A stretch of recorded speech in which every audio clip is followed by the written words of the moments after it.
Good afternoon or evening, wherever you might be, ladies and gentlemen. This afternoon, we have another Division C matchup between Zul'jin Distillery and Heavy Group Therapy. Zul'jin Distillery has banned Towers of Doom and Volskaya Foundry, and the bans from Heavy Group Therapy are Braxis Holdout and Tomb of the Spider Queen.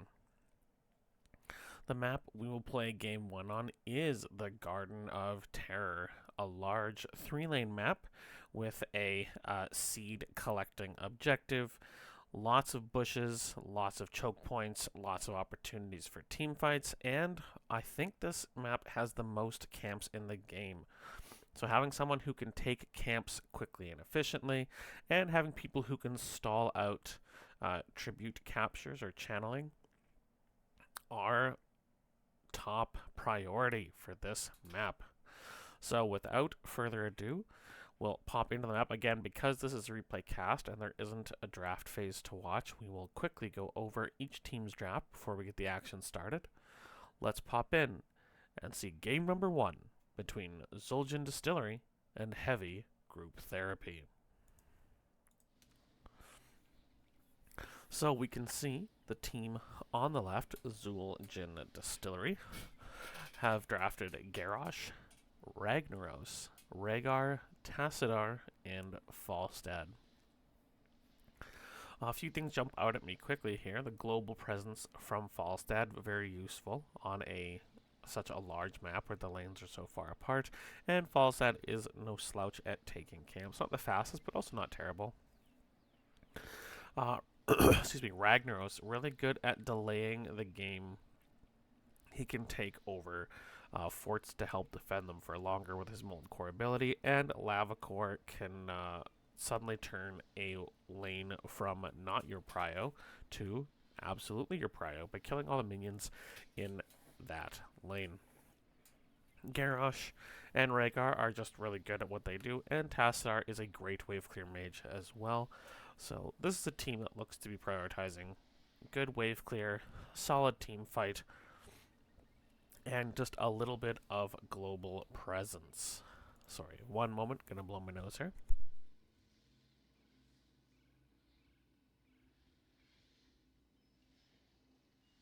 Thanks for your patience. On the red side, we do have Heavy Group Therapy. We've got Dahaka, Sylvanas, Ariel, Johanna, and Chromie. Sylvanas Chromie does give you a good amount of siege, and the Dahaka does answer the Falstad global presence. This map is especially good for Dahaka, considering there's a lot of bushes, so he can get use of both Dig and Brush Stalker, and his trait where he gains speed coming out of a bush, and maybe even the 16, I believe it is, where he can get armor coming out of bushes. Ariel, a great sustain healer. Sylvanas and Chromie, good for both camp clear and wave clear. And again, decent at sieging as well. So both of these teams have drafted compositions that can utilize this map fairly well. It is going to come down who can play their composition the strongest way. So without hearing too much more from my draft analysis, let's dive in and see who brings home the dub in Game 1. Zul'jin Distillery versus Heavy Group Therapy. So, on the left, in the blue, we have the Zul'jin Distillery. DeWitt plays Garrosh, Nutcracker on Ragnaros, Lead on Rhaegar, Ankle Shot playing Tassadar, and Be Fresh playing Falstad. And on the right, in the red, we do have Heavy Group Therapy. We've got Uga on Dahaka. We've got Killer Fairy on Sylvanas, the Wangwin on Ariel, Teal playing Johanna, and Pew Pew on Chromie. So we do see the early game attempt at a little bit of a cheese here at the bot lane, but he's clearly well read by Zul'jin Distillery. They will not be fooled here. And so, not able to use the black arrows to get themselves a cheesy first tower.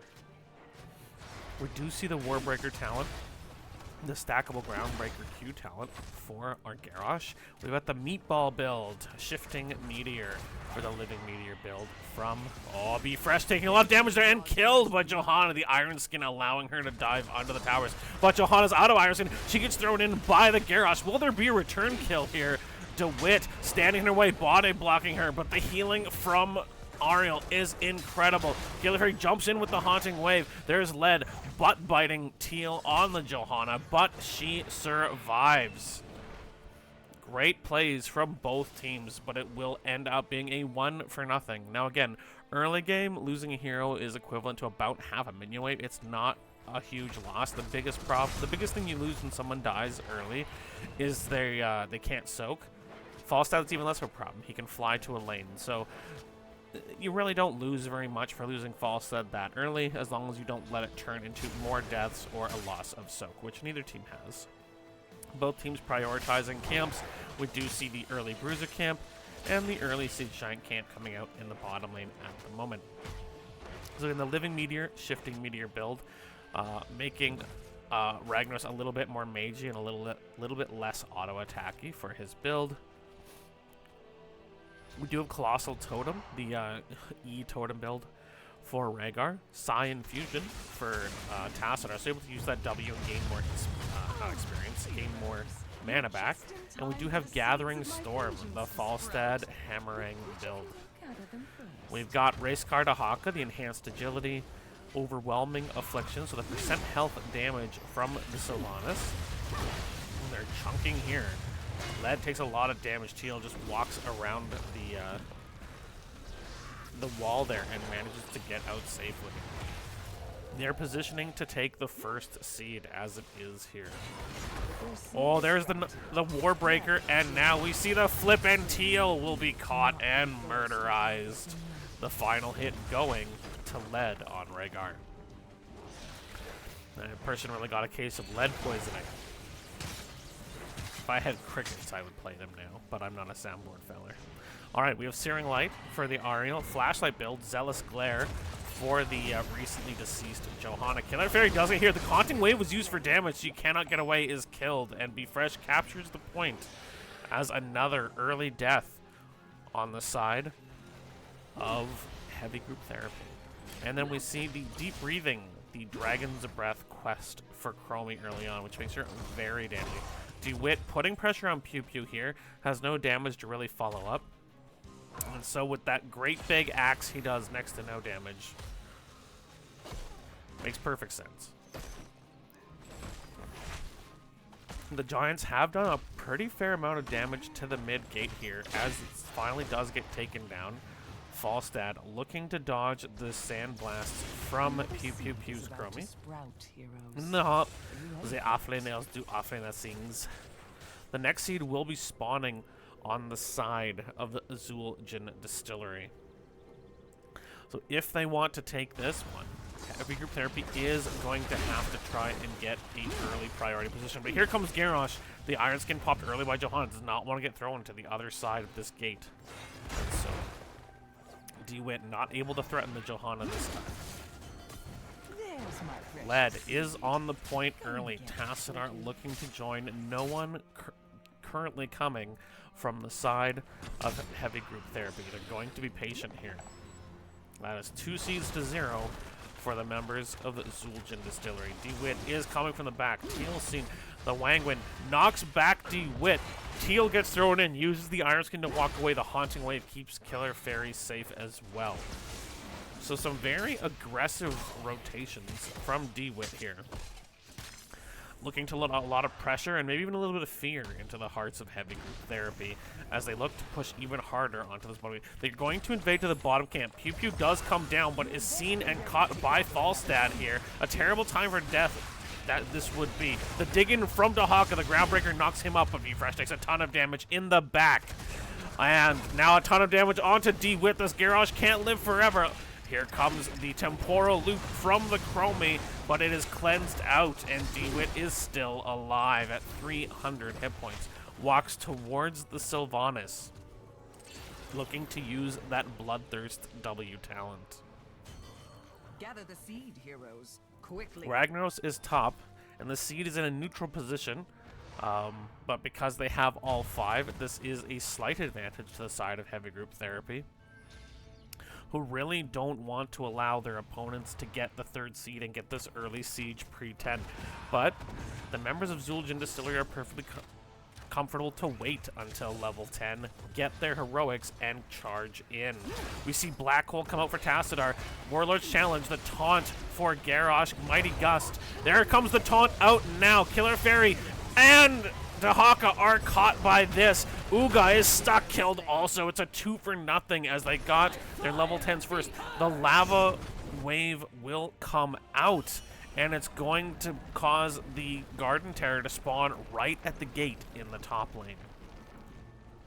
So Lava Wave, Warlord's Challenge, Ancestral Healing from Rhaegar. I almost said Ancestral Blessing, that's Farseer's Blessing at 20.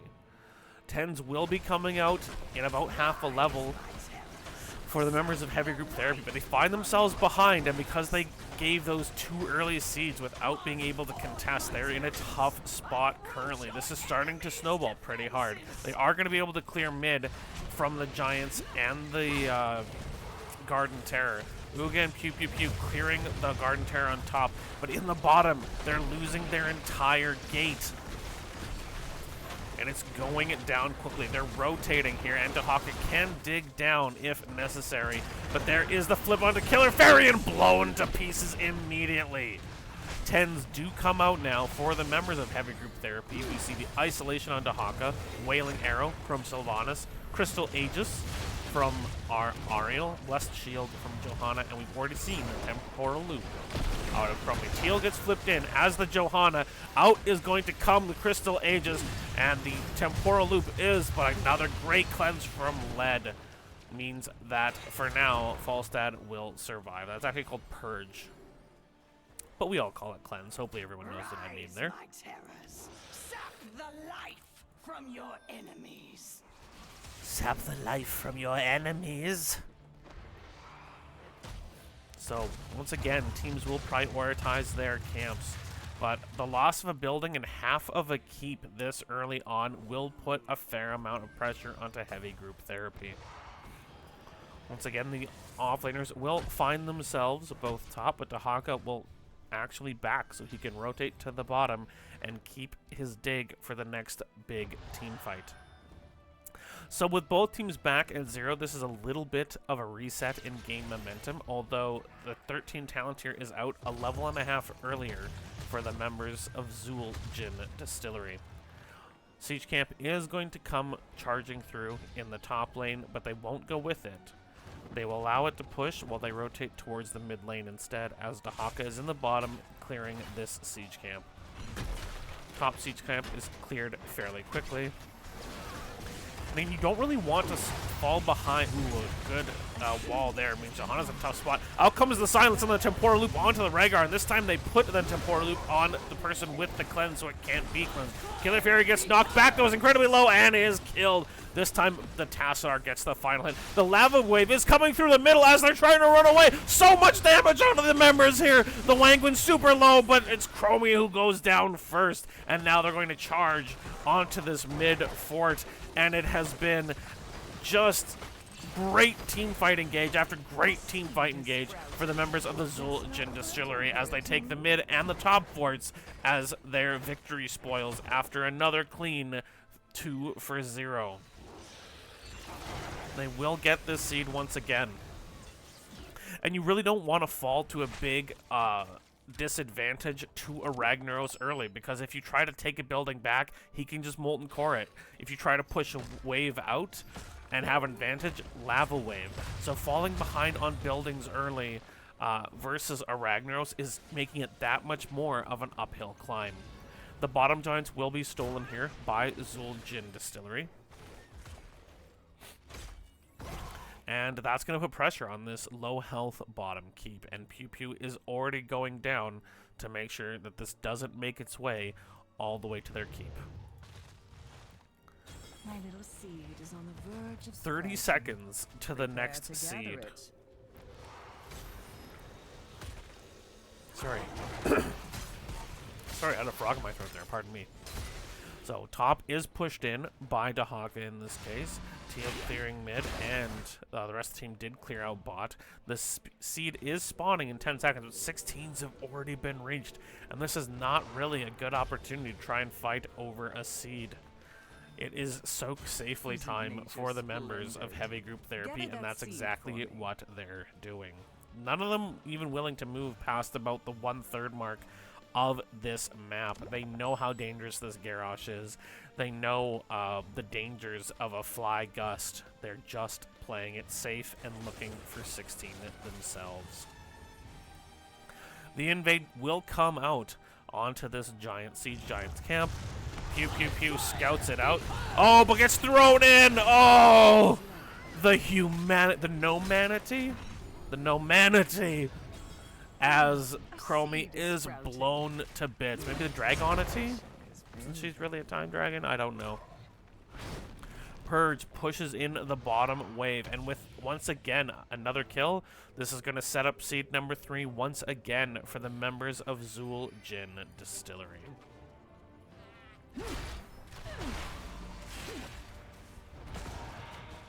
They clear out the invaded Siege Giants and clear the wave. But they will not reach 16 before something. Once again, they're just going to have to turtle behind their gates and try to defend against another set of web weavers.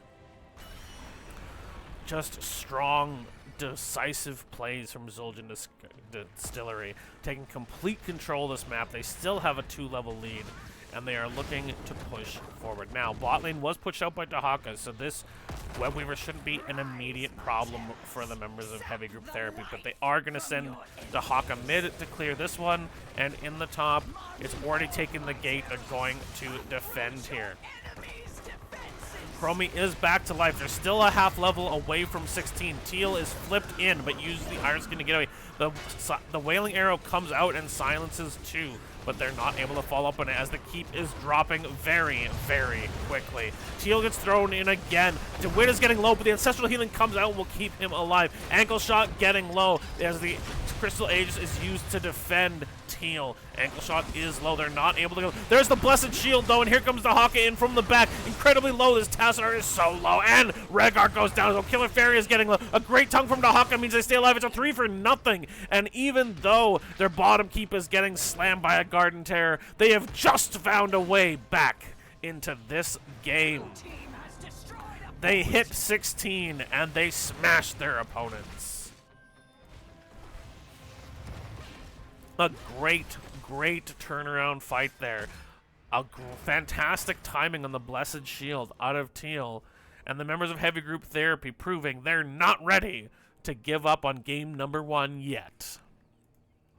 They are looking to invade their opponents. Nutcracker and Beef Fresh are here. Killer Fairy can't quite get on that point in time, and so they're not able to steal the camp or kill their opponents, stagger some deaths.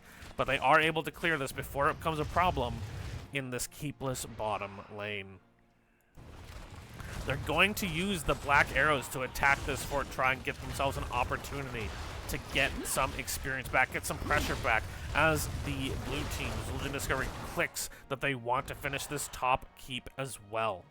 Ragnaros rotating towards the top. Hookah and Nutcracker just missing each other there. Falstad throwing hammerangs at this keep, wanting to finish it off. Camp will be taken here by, and there is the keep. Falstad does finish it.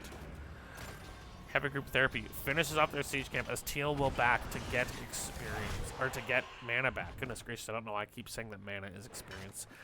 But Fresh and Nutcracker, looking at this Bruiser camp up here, their team is very close to 20 and will reach it far, far before their opponents. My. Yet They're looking to another invade this seed. giant camp. I trust you know what to do. The lava wave will go bottom. Teal gets thrown in. The Iron Skin is popped. The tongue comes out, but Indomitable is popped by D-Wit. The taunt onto Johanna. Iron Skin is already down, taking so much damage. Killer Fairy will use the Haunting Wave to jump in, and then the Haunting Wave to jump right back out with a Black Hole hits 3. Great job there by Ankle Shot on Tassadar. The Sea Giants are not killed by the lava wave, but very close, and now the catapult will kill that Siege Collect Giant. the seed, and don't fret about the shamblers. In the They end, won't with be 20s, they will take this camp.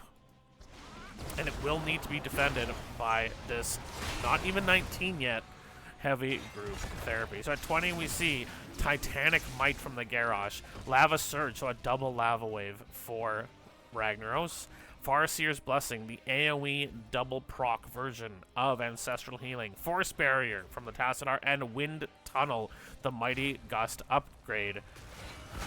Ooga, good burrow, preventing him from being thrown by the Garrosh here. Garrosh is still chasing in on the dinosaur, throws him towards Tassadar, but the members of Heavy Group Therapy are able to rotate in first. We do see Blessings of the Bronze from the Chromie here as the first seed. That has been 7 consecutive seeds collected for Zul'jin Distillery. And the problem with the top and the bottom for keeps both gone now for Heavy Group Therapy is even though they can get equal in team fights, there will always be this pressure coming in on their lanes. There will be a catapult in every wave on both these lanes, and they don't even have catapults on alternating lanes because the forts are still up. They're still looking to get 20. They need to be careful. They don't want to get caught down 19 to 20. But there is the walk-in, the Unstoppable from Killer Fairy. The Molten Core is popped by Nutcracker as they look to continue sieging up. And I think this is the first time we've seen the Molten Core pop. Dahaka is pushing out the top lane as the next seed will be spawning here in 23 seconds. And here comes the lava wave. It's going to run through. But 20s have been hit by the Heavy Group Therapy. They're finally ready to start fighting. We see Essence Claws for the Dahaka, Bolt of the Storm for Sylvanas, Shield of Hope from Ariel, Radiating Faith from Johanna, the upgrade to Blessed Shield, and we've already seen Blessings of the Bronze. I suggest Johanna looking to engage here, jumps on the opposing team. Out comes the Blessed Shield, it stuns 3, but the Farseer's Blessing comes out, not soon enough to save Falstad, but it does save Lead. DeWitt taking a lot of damage, the Temporal Loop comes out, he's taking a lot of damage as well, getting crushed down here. One of the lava waves is running through the top lane, as we do see minions on the core and the bottom, but we're going to see Ragnaros go down as well. It's a triple kill for Killer Fairy, and they're looking to attack this keep wall, but they haven't even got the fort yet. Red team is going to push hard.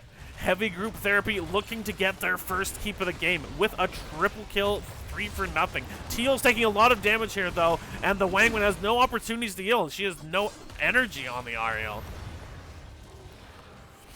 Keep gets those one caught by the shockwave and killed by ankle shots. Tassar as they rotate away to capture their first seed of this game.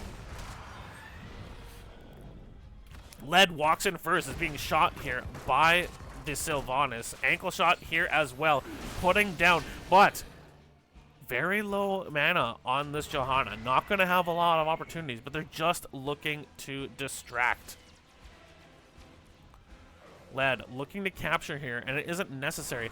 Falstad flies in, and once again, the 8th consecutive seed captured for the members of Zul'jin Distillery, as Heavy Group Therapy will have to back and stop some of these huge waves pushing towards their core. And that's it. The macro pressure in this game is so intense. They weren't able to take the bottom fort when they had that opportunity. The Tassadar and Rhaegar defense was enough that they couldn't get the top keep either. germinating. Are you ready for it? So, Chromie will be up in 2 seconds. Teal is here. Uga is here. Uga gets thrown by the Garrosh, but again, no damage is here to follow up. All the camps are taken on the map now, except for this one, and the next seed will spawn in about 10 seconds, right here in the middle of the bottom. Chromie is here now and ready to fight. DeWitt taking some big damage. He pops Unstoppable. Out comes the Farseer's Blessing. The Wailing Arrow comes out and connects with 1. The taunt is onto Uga, but he burrows here. There's so much damage coming out. Be Fresh taking a ton of damage. Out comes the Wind Tunnel, and it hits 3. The Wangman Two people are thrown here. Killer Fairy gets incredibly low and is murderized. But the temporal loop is on Be Fresh, taking a lot of damage from the Chromie here. The Condemn from the Johanna hits 4. Nutcracker getting incredibly low. Be Fresh still hitting from this flank area. We do see the passive of Uga pop, but Ankle Shot is thrown in. Falstad is killed, but Teal's incredibly low, and so is Uga. Thumped on the head by Rag, and we see both the Joe and the Dahaka go down. It's a 3-for-1, and Ragnaros is capturing the seed. He might actually die to these minions here. Just barely survives, captures the last seed, but the rest of Zul'jin Distillery is on the core, and it is taking a ton of damage. At 20 minutes, at level 22, the keep is at 30%. The keep is at 20%. It's at 10%, and game number 1 is over. A big lead grabbed and then rode to victory by the members of Zul'jin Distillery. Honestly, really impressed by the comeback. A huge team fight win on the top, and then again at the top seed area, even though they didn't end up getting that seed at the end. Their calls seemed a little bit, well, I can't speak to their comms. The decision-making seemed a little bit less crisp than their opponents. And so while they gave themselves some incredible opportunities to get back in this game, the lead was just too big. Zul'jin Distillery played this game so crisply from beginning to almost the end that even though they started losing a couple of fights, they were still able to ride their macro pressure to a victory in game number 1. Some really good Ancestrals from Lead, and the Ragnaros really pulled its weight in what you want to do in this game. So, an excellent game number 1. The victory will go to Zul'jin Distillery, and we will have to see where we'll go for game number 2.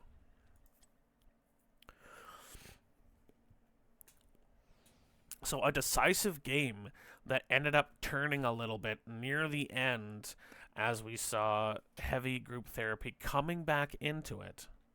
We'll see if they're able to grab game number 2 and push this series to a 3rd game. But for now, we will load up game number 2, and it will be on Infernal Shrines, one of my favorite maps to cast and play on. One of the great things about Infernal Shrines is there's so many ways to play this map. You can play it in a macro sense. You can play it in a team fight sense. You can play it for the Punisher. You can kind of avoid the Punisher and just look to push waves really hard. There's a number of camps on this map. Obviously not as many as there are on Garden of Terror, but lots of options there. And so this is another map where whatever your team is good at, it can shine through on this map. So, without any further ado, let's get into game number 2 on Infernal Shrines and see what these teams have to bring us in game number 2 between Zul'jin Distillery and Heavy Group Therapy. So, as we look at what these teams have drafted, the blue team continues to be Zul'jin Distillery, and they've drafted Diablo, appropriate on this map, although he's fighting on the side of heaven, so he might need to give his head a check. Diablo, Dahaka, Kael'thas, Tychus, and Alexstrasza. I love Alexstrasza. I think she's a really fun, really cool hero, both in terms of design and in terms of skills. And I have seen her played well using her dragon form on the shrines here. My only worry about her is that her heals forces her team to group up, and forcing your team to group up into Leoric Entomb, into ETC Mosh, or into Chromie Dragon's Breath can be a little bit of a bait for your teammates. So, if you hear the dog barking in the background, ignore it. It sounds like my family might be home, and she gets very excited when they come. So I hope you can't hear her, but if you can, please forgive. So otherwise, this is a team that has good wave clear, good global pressure with a Dahaka, can team fight very effectively. Diablo loves slamming people into walls all over this map, as there are plenty. a pretty decent comp, and Alexstrasza has plenty of heals in her kit. Again, it's up to her team to not get caught by the area abilities of heavy group therapy with the way Alexstrasza heals, especially pre-10. On the side of heavy group therapy, they have drafted Leoric, Vala, ETC, Chromie, and Anduin. And it does look like we've had a change in a substitution on this team, as now we have Morales NPC in for the healer slot, and the Wangwin has moved on to damage. So Leoric is a great character on this map, both for double soaking if you want him to do that, but he also can clear minions very quickly.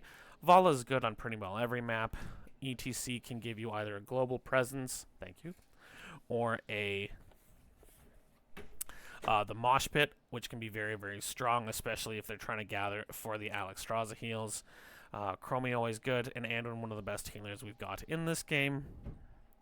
And the pull can help save people from either Dahaka overpowers or the Dahaka drag. So, a lot of really great tools on the team of heavy group therapy. I do think that these teams are fairly equivalent in terms of things like camp clear, wave clear. There isn't a global presence, at least until 10 for this team, so Dahaka has a chance to get more for his team in that way.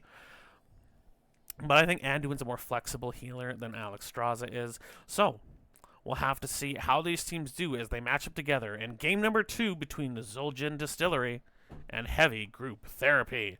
Let's get going! In the blue, representing the high heavens, we have DeWitt on Diablo, Nutcracker on Dahaka, Ankle Shot plays Kael'thas, Be Fresh is on Tychus, Eaton Subway, and Alexstrasza is played by Led.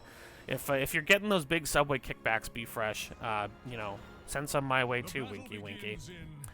On the right, in the red, representing the Burning Hells, and the Burning Hells is Heavy Group Therapy. We've got Uga on Leoric, Killer Fairy playing Vala, ETC being played by Teal, the Wangwin on Chromie, and Morales NPC on Andy and Yuan. The early flip onto the Leoric, but Wraithwalk will get him out. But he does share the Flame Bomb with Chromie, and that's not the kind of sharing that friends do. Friends don't let friends give Living Bomb. We do see the Devil's Due for Diablo, giving more heals based on his souls for healing orbs. This may mean we are going into Apocalypse at level 10 as opposed to Lightning Breath. We see the Enhanced Agility for Dahaka, giving us the race car build. Mana Addict for Kael'thas, working towards that shield. And Alexstrasza can help with that also, giving him a lot of stacks, making his mana and his shield very buff. We see the Quarterback for Tychus and Circle of Life from Alexstrasza. We see Ossian Renewal for Leoric, Creed of the Hunter, the auto attack build for Vala, meaning Killer Fairy cannot let herself die in this match if she wants to retain those Gambit stacks. We've got Block Party for ETC and Deep Breathing once again for Chromie. DeWitt will jump onto the Wangwin's Chromie, takes a ton of damage. The heals are coming out from Anduin, but it's not enough. They lose the Chromie and lose the camp to Zul'jin Distillery. And we see the Lightwell coming out from Anduin as well. And I think Lightwell is not always the right choice for Anduin. It's situational, but there are definitely times it's actually very strong because he doesn't need to be in that area to give heals, so he can put it somewhere and then focus on healing someone else. And it doesn't take one of his usual healing cooldowns. But they catch DeWitt, and the Diablo is now blown away while assaulting the gates of hell. And that has got to rankle a little bit for the Primeval Lord of Terror. Not Primeval, but Prime Evil. You guys know. You guys know the lore. In the offlane, the offlaners are doing offlaner things. Deeply exciting, I know. This actually is kind of a fun matchup, Leo Dahaka, if you haven't played it. If Dahaka has Burrow, he wins the trade because he can Burrow the Draenhout but Drain Hope has a shorter cooldown than Burrow, so you can then either try to force the Burrow early if you're Leo, or just wait for the Burrow on the first Drain Hope and then get the second Drain Hope. So very much a skill-based matchup, but pretty fun. So we do see the siege here coming out. The camp is taken by the members of Zul'jin Distillery. In the bottom, the Wangwin is clearing waves into Diablo, who is surprisingly enough not known for his fantastic wave clear. Both teams looking for their bruiser camp as ETC clears waves in the mid lane. Uga looking to play safe here on the nappy nighttime cloud. That's a really cute one. Be Fresh and Ankle Shot go early onto Uga, who does have the Flame Living Bomb on him, but manages not to share it with his team this time. Light, well used for scouting purposes, another interesting use for this particular level 1 ability. They catch DeWitt on the rotate, but he's tanky enough to get out. He already has 67 souls. Haka's already on the point and has gotten them to 12 minions, and this is going to be a Mortar Punisher. DeWitt with the Flame Stomp. They are now looking to invade into Heavy Group Therapy, looking to invade into Zul'jin Distillery. They're up to 22, Be Fresh continuing to get them, but now the priority is on the side of Heavy Group Therapy as they hit DeWitt with a Hungering Arrow and a multi-shot. It's 25 to 15 on the point at the moment. Nutcracker still here. Morales throwing healing from the safest he can be. Does not want to get jumped by. There's a lot of damage is going onto the Diablo. Very low, but great healing there from Alexstrasza. The Dragon Queen will come out, providing big heals and the knockbacks from the Dragon. Uga's taking a ton of damage, but the time stop drops the damage. But the charge from Diablo will kill the Skeleton King. And the different villains from the Diablo lore will defeat one another. So, Uga now needs to get trait value as he comes back to life, headed towards the mid lane, and Dahaka has dug bottom to give them wave priority there. So it will be a 4v4 as Teal does bait the Punisher over the wall. The Arcane Punisher will jump every 15 seconds, all Punishers do. And oh, but there's a good flip out to ETC. ETC is not a tank who has a lot of baseline health, and he is killed by the mixture of Diablo and Tychus. The Punisher will go down, but this fort is taking a lot of damage, and it's a level and a half lead. Killer Fairy gets caught, but a great pull for Morales and PC on that Anduin, but they will lose this top fort to Zul'jin Distillery. Meanwhile, Uga and Nutcracker are taking their times double soaking. Zul'jin Distillery looking to rotate aggressively onto this wall. Now, the heroic ability at level 8 will come out for Chromie, and she picks Slowing Sands this time. Oh, a huge living bomb spreads to everyone as they grouped up too closely. An Ankle Shot is really delivering with these wave clear mages. The invade will come out as 10s are here for the members of Zul'jin Distillery. We see Phoenix for Kael'thas, Apocalypse for Diablo as we predicted, Isolation for Dahaka, Lifebinder from Alexstrasza, and I suspect with the Master Assassin we will see Commandeer Odin from the Tychus. I could be wrong, but that's what I suspect we'll see. In the bottom, they are going to take this siege camp as the members of Heavy Group Therapy will play it safe and clear the wave until they can hit 10 as well. Bottom is being sieged on. This gate is already gone, meaning with the siege camp and the minions that are already here, they can put some big damage onto the bottom fort. And they are level 11, while 10s have still not shown up for Heavy Group Therapy. The Phoenix comes out just to put extra damage onto this building. The Wangwin willing to take the Phoenix shots to keep this fort a little bit healthier, but they can't step up to attack this siege camp, which is just chipping away at this bottom fort. It's already at half health. 10s will be coming out soon for the members of Heavy Group Therapy, and that will force Zul'jin Distillery to back away while they get about 3/4 of the health off the bottom fort.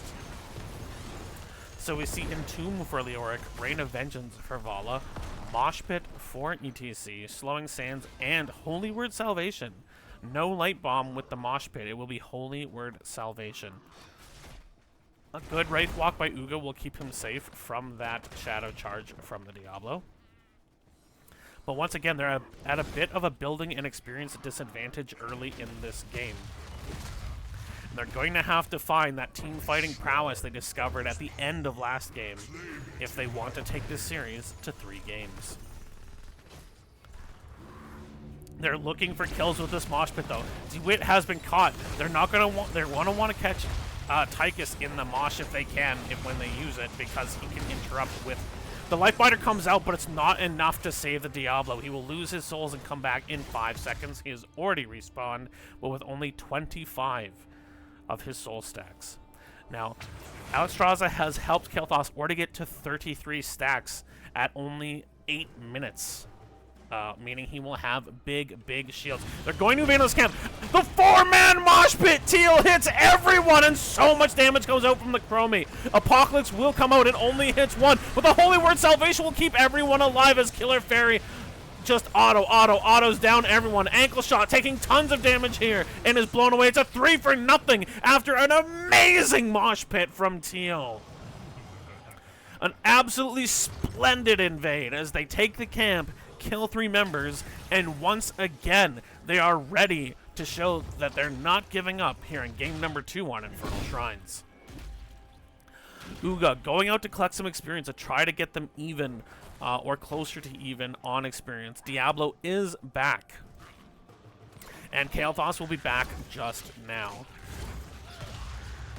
We've seen no deaths yet, so Killer Fairy still has all of her auto attack stacks on this Vala. Putting the damage on a Nutcracker. Out comes the slowing sands. DeWitt will charge in, but gets stunned out. Takes tons of damage from Killer Fairy's Vala once again. The Lifebinder will come out, but it was cast on Be Fresh, I think, instead of DeWitt. Dragon Queen will come out. Uga gets flipped in. Doesn't appear to have Wraithwalk available. The silence does come out onto ETC from the isolation. It's Diablo for Leoric, and now ETC will take a ton of damage. Power slides out of there at the moment. Now, Dragon Queen is over. 20 to 32 are the minion stacks at the moment, but with no main tank, the members of Zul'jin Distillery will have to be careful as Teal walks towards them. And it does look like, barring something very special happening, so Uga will be back first, but it looks like they are going to collect this, and the Arcane Punisher is going to go over to the side of Heavy Group Therapy.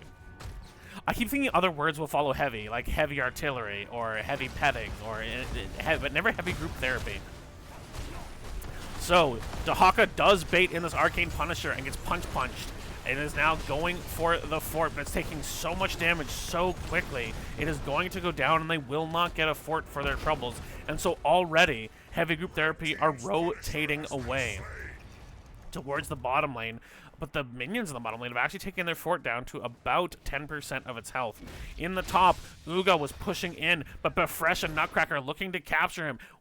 Wraithwalk will be down for a bit. Out comes the grenade. The drag misses. The burrow will come out so the Drain Hope doesn't get him. He is able to mount here, but he will be caught.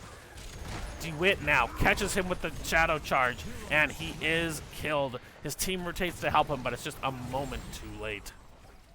As once again, the Skeleton King finds Redeath in Undeath. So they're going to look now for the invade. DeWitt coming in. Teal, he does have Mosh Pit back.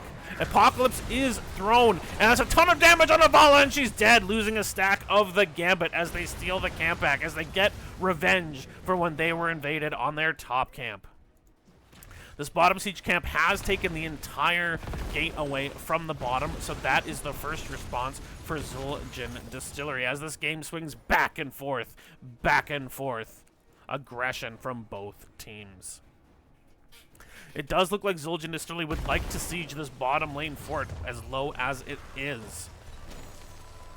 Vala will be back in 4 seconds. Teal power slides in and manages to knock back DeWitt before he gets caught somewhere he doesn't want to be. Ankle shot takes a ton of damage there from Chromie, but they will lose this fort, and they are now down 2 buildings to none to the members of Zul'jin Distillery. Killer Fairy rotates up, takes a look in the bush. There's no one there, so they will start the Bruiser camp. Zul'jin is really looking for potential rotational catch here. Find nothing and back away. Be Fresh looking at Uga here. The entire team is rotating up towards the Leoric once again as the trait is popped for Be Fresh on this minigun. They take their siege camp and they're ready to move into the mid lane. So we have a moment here where both teams are catching their breath, are looking. 16s have come out for Zul'jin Distillery, but the 16s have just come in for the members of Heavy Group Therapy. So these teams aren't equal talent tiers. This next fight will mean a lot in terms of who might be able to find victory here. Uga here, killing this mid Khazra siege camp. The hard rotation bought, but Vala wasn't with them, and so they're not able to get as much onto this fort as they would have liked. The APOC comes out from DWIT, but his team is slow to rotate here, and he's all alone. The Entomb does come out on Bfresh. Teal does take a lot of damage here, but Dahaka and Kael'thas are both top. So the use of the Apocalypse ultimate there, but I'm not really seeing how that helps. So Shrine is popped. It will be a Frozen Punisher this time, but Heavy Group Therapy has got a better line on the priority rotation here towards their opponents. Uga's in the mid lane. We do see Teal rotating top. Nutcracker does catch ETC with the drag. He pushes them back. There is the overpower from DeWitt. The isolation goes onto ETC. He's not able to use. There is the Holy Word Salvation, keeping everyone safe from the living bomb. Uga jumping onto the back line here, but they're already up 21-3 for Zul'jin Distillery. Zul'jin Distillery looking to come back in, but the time traps do grab him. There is a huge stun onto the Diablo, but he jumps onto Vala, who gets caught. Great pull there from Morales NPC, keeping the Vala alive. Uga's taking a ton of damage here and is forced to Wraith walk away with the living bomb still on him. DeWitt is at about 40% health here, is back in the slowing sands. Uga taking the living bomb damage. Nutcracker takes a lot of damage, and in fact, it's Laser Drill and not the Odin from this Master Assassin Tychus. They're looking to get the last few minions they need, as no one goes down after all that fighting. Dahaka will dig top, gets caught by the root immediately. Teal with the power slide has not yet used Mosh Pit. There is the grab onto Killer Fairy, but another great pull there by Morales NPC. The Wraith Walk keeping Uga alive, but Killer Fairy is going to spread the living bomb to Morales NPC. DeWitt taking a lot of damage as the Frozen Punisher is gotten by Nutcracker on the Dahaka. It will charge down towards this top fort, and the gate is mostly gone, meaning it should go directly onto fort, and the Frozen Punisher will keep the building from firing and can root opponents, so it's extremely dangerous. DeWitt will jump over. The time strap will lock 3 of them here. He's going to go for the Mosh, and he does catch 3. Be Fresh, if he throws he can interrupt this with the grenade, but he doesn't seem to have it.